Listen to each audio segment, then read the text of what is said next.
If this goes on, don't panic. Bringing hope to the world through speculative fiction.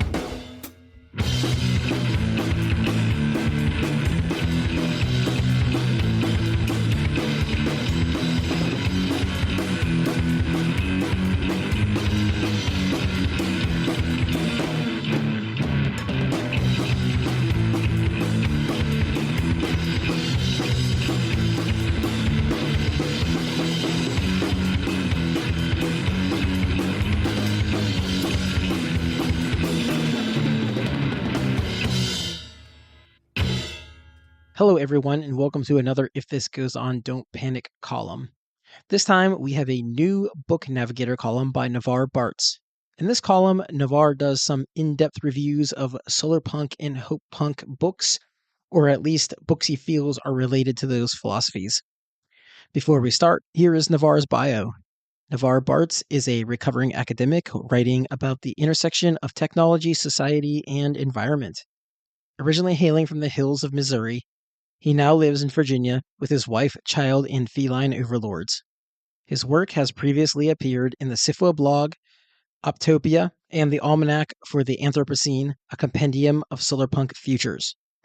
You can find more of his musings at solarpunkstation.com or the Solarpunk Station YouTube channel.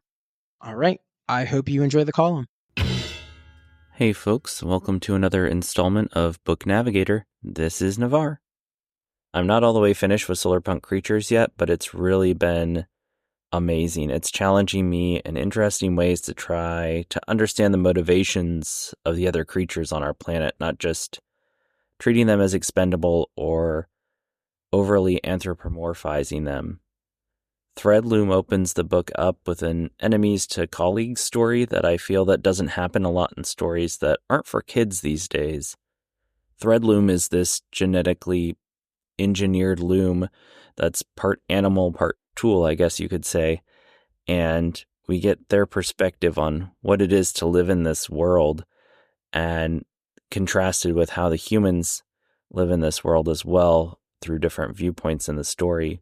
There's a passage where Threadloom is looking at how we use our devices. He disliked those leaves. They were tough, inedible, and unpredictably jangled and glowed. His people couldn't get enough of them, though. They plucked and replaced those 2 leaves over and over, racing over to pull them off the vine whenever they jangled and spending hours poking at their surfaces when they glowed. Many of the other stories have other interesting mixes of how do the animals or other environments on the planet, other consciousnesses see the world we live in. There's a story that one of the viewpoints is from the Sonoran Desert itself as an entity. It's very mind-bending in a good way, I guess, especially as we're trying to build a more inclusive future both for humans but also the other creatures around us. Definitely pick it up if you're trying to get out of that dominion over nature sort of paradigm. We recently started reading the Penelope Rex books by Ryan T. Higgins, starting with We Don't Eat Our Classmates. It's sort of a fun, silly notion for a kid's book that what would happen if there was a T-Rex in your kindergarten class, and it's 100% hilarious. It's one of the funniest books I've read recently, but it hits hard addressing as well what it means to fit in and how that can be difficult even if you're one of the baddest apex predators ever to exist. One of the follow-on books, We Will Rock Our Classmates, talks a lot about how hard it is when people typecast into a certain role because of how you look or what you are, say a dinosaur, but that doesn't have to be all of your identity. I feel like that's something I'm still trying to learn almost at 40, especially as I examine more about my own identities or as I'm re-examining my own prejudices and stereotypes and things of that nature. Even if you don't have a kid, you should go check them out from the library, as long as you don't mind getting hit in the feels. And there are 4 of those books, at least so far. That's We Don't Eat Our Classmates, We Will Rock Our Classmates, We Don't Lose Our Class Goldfish, and Penelope Rex and the Problem with Pets. Some wise words from Daddy Rex about reframing how we see other creatures on the planet. Sometimes it's hard to make friends, said her dad. Especially if you eat them. You see, Penelope? Children are the same as us on the inside, just tastier. The Last Child in the Woods by Richard Louv is an older title, so it certainly has its share of cringeworthy things in it, but I think the overall premise is sound. As the author says, though we often see ourselves as separate from nature, humans are also part of that wildness. My big takeaway from this book was rethinking how we approach technology.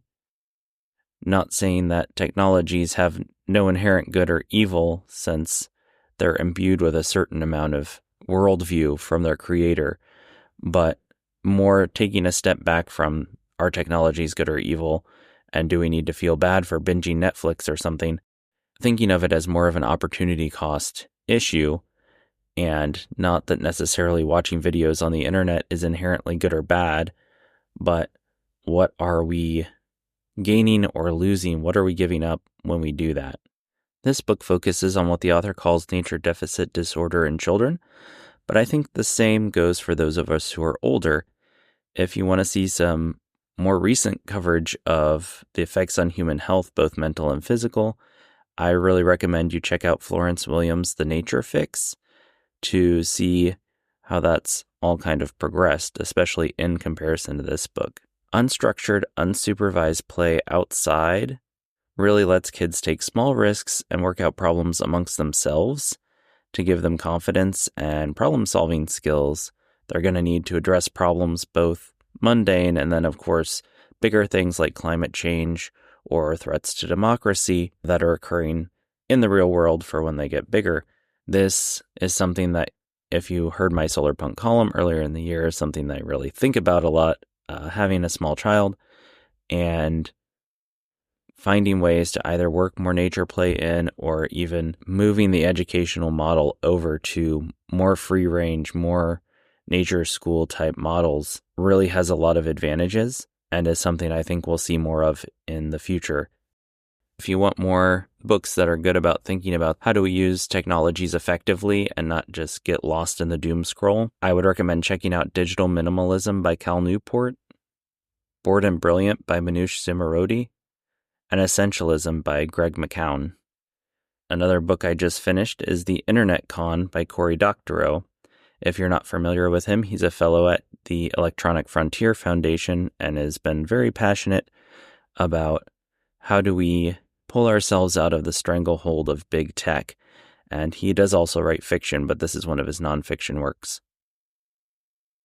He presents the story of how we got to the current internet landscape of a handful of websites controlling the bulk of people's internet experience instead of the cornucopia of peer-to-peer interactions we were promised in the 90s. Luckily, it's not just rage bait. It's not just, oh, this is why things suck and okay, we're done. But he also outlines some of the tools we have to counteract this consolidation of power into the hands of a few billionaire-driven corporate monsters. One of the primary ways is adversarial interoperability, which amusingly is what Facebook used to get as big as it is, but wouldn't hesitate to sue the pants off of anyone trying it against them today. Facebook built itself up as being interoperable with MySpace and being a more privacy-friendly version, but now it hunts down anyone trying to build 30 applications that interact with its ecosystem. The trick the current tech and industrial giants have on their side is they have turned the legal system into a mechanism to prosecute, quote, felony contempt of business model, which means they can sue you for building something that talks to their systems, even if it was trivial to accomplish due to the fact that all computers are universal in nature and can run any software if given enough time to work it out.